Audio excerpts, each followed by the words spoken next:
আচ্ছা, মিক্সড মিডিয়ায় তোমাদের প্রত্যেককে স্বাগত। এই মুহূর্তে সব থেকে যেটা বড় খবর সেটা হচ্ছে ডব্লিউবিএইচআরবির স্টাফ নার্স রিক্রুটমেন্টের বেসিক এবং পোস্ট বেসিক নার্সিংয়ের যে রেজাল্ট, ফাইনাল মেরিট লিস্ট বা মোট কথা যে চাকরির ফলাফল, সেটা কিন্তু প্রকাশিত হয়ে গেল জাস্ট কিছুক্ষণ আগে। তুমি চাকরি পেয়েছো কি না, যদি তুমি বেসিক বা পোস্ট বেসিকের ক্যান্ডিডেট হও, ইন্টারভিউ দিয়েছো, তাহলে অবশ্যই ডব্লিউবিএইচআরবির অফিসিয়াল ওয়েবসাইটে কিন্তু তুমি তোমার নামটা দেখতে পারবে যে তুমি চাকরি পেলে কি না। এবার এই যে রেজাল্ট পাবলিশড হলো বেসিক এবং পোস্ট বেসিক বিএসসিদের ক্ষেত্রে ক্যাটাগরি ওয়াইজ কীরকম কাট অফ গেল এবং রেজাল্টের সার্বিক যে মূল্যায়ন বা রেজাল্টের চুলচেরা বিশ্লেষণ, কোন ক্যাটাগরিতে কীরকম কাট অফ গেল, সমস্ত বিষয় নিয়ে আজকে মোটামুটি থাকছে এই ভিডিওতে কিছু আলোচনা। অবশ্যই তোমরা যারা পেয়েছো অথবা যাদের ফাইনাল মেরিট লিস্টে নাম আছে, তোমাদের অসংখ্য অসংখ্য শুভেচ্ছা। যে তোমরা, আমি এর আগের সকালবেলা ভিডিওতে বলেছিলাম যে ফেব্রুয়ারি মাসের যে কোনো দিন রেজাল্ট পাবলিশড হতে পারে। তো আমিও নিজেই মানে ভাবতে পারিনি যে আজকেই তোমাদের রেজাল্ট পাবলিশড হবে। এবং যদিও আমি ডব্লিউবিএইচআরবির অফিস থেকে কিছুক্ষণ আগে ফিরলাম ক্লান্ত শরীরে, যেহেতু একটা সুখবর যে তোমাদের মোট কথা যেহেতু ফাইনাল প্যানেল হচ্ছে বের হয়ে গেল, এবার তো চাকরি হয়ে গেল, তো এরপরে তোমাদের নিয়োগ সেটা আর বেশি দিন অপেক্ষা করতে হবে না, ডিটেলস তোমরা পেয়ে যাবে। আচ্ছা, প্রথম কথা আমি কার্ড অফ রিলেটেড বিষয়টা নিয়ে বলি, যেটা নিয়ে খুবই একটা মোট কথা একটা সবার মনে একটা যে অন্যরকম বিষয়ের সৃষ্টি হচ্ছে।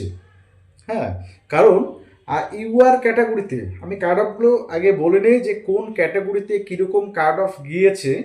যদিও তার পূর্বাভাস আমরা এর আগে, হ্যাঁ, অর্থাৎ 30 তারিখে গত দিন আমরা পেয়েছিলাম যে কোন ক্যাটাগরিতে কীরকম কার্ড অফ যেতে চলেছে, ঠিক আছে।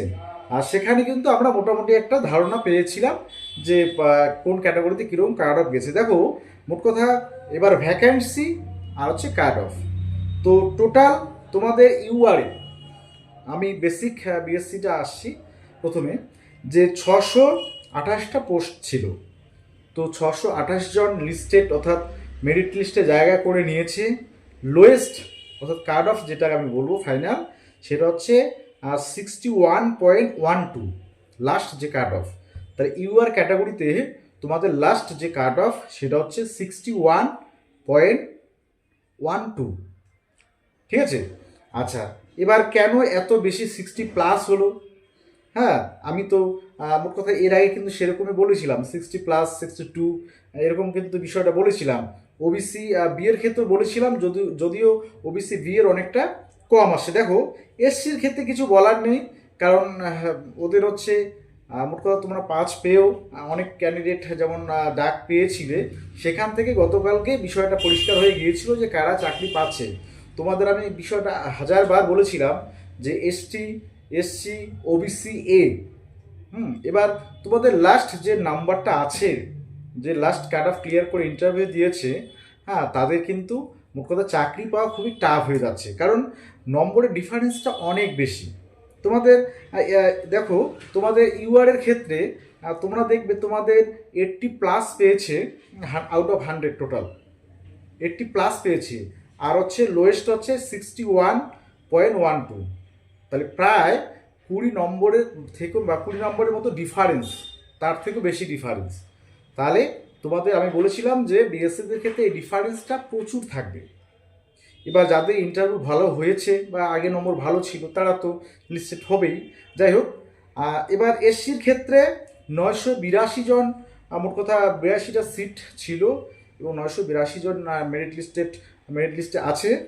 তাদের লোয়েস্ট যে নম্বরটা আউট অফ 100 সেটা হচ্ছে 33.57, ঠিক আছে।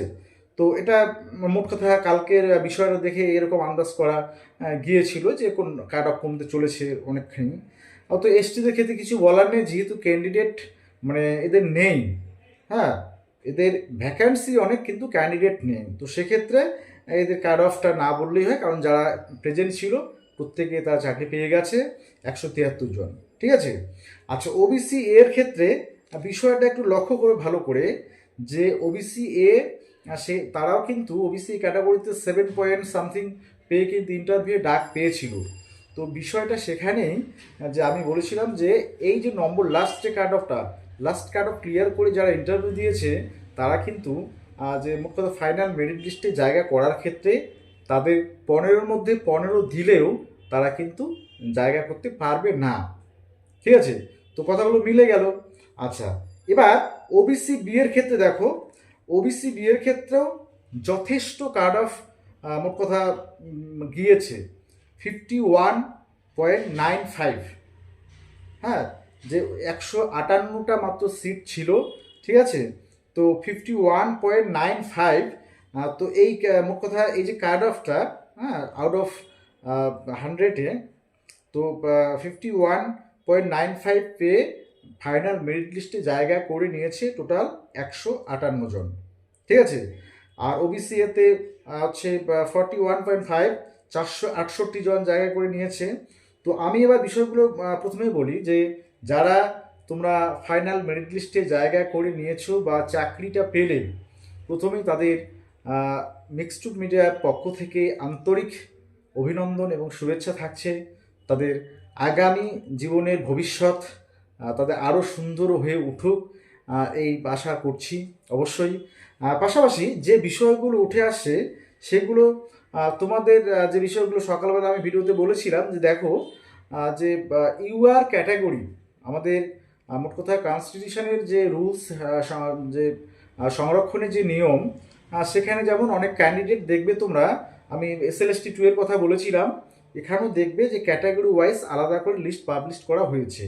তোমাদের বলেছিলাম যে ক্যাটাগরি ওয়াইজ আলাদা পাবলিশ হবে এবং কোনো ক্যাটাগরির ক্যান্ডিডেট যদি ইউআরের কাট অফ ক্লিয়ার করতে পারে তাহলে সে ইউআরে কিন্তু ট্রান্সফার হয়ে যাবে বা ইউআরে তার নামটা আসবে। এবার তোমরা দেখবে ইউআর ক্যাটাগরির জাস্ট নাম্বার 1 যে পেয়েছে, হ্যাঁ, অর্থাৎ এই যে বেসিক বিএসসির ক্ষেত্রে হাইয়েস্ট মার্কস যে পেয়েছে, হ্যাঁ, 80+ যে পেয়েছে, সে কিন্তু ওবিসি এতে মানে এবিসি এ ক্যাটাগরির ক্ষেত্রে। ঠিক আছে, তো এই বিষয়টা, এবং সেখানে ওবিসি বিও আছে, শিডিউল কাস্ট আছে, এসটিও থাকতে পারে।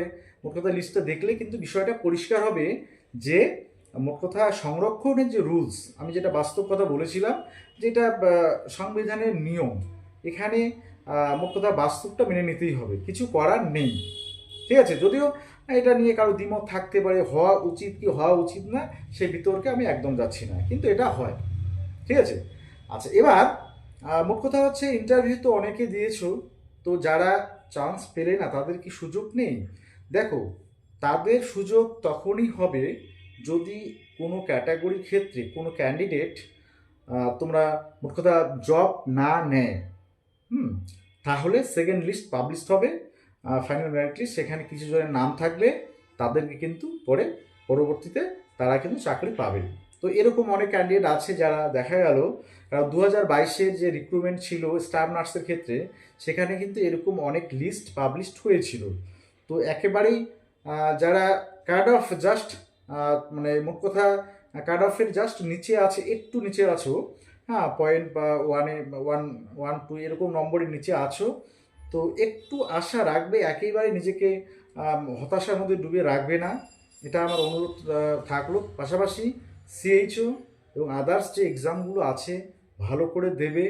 ঠিক আছে, অবশ্যই তোমরাও সফল হবে এই আশা রাখছি আমি। তো অবশ্যই কারা পেলে অবশ্যই একবার জানিয়ে দিও।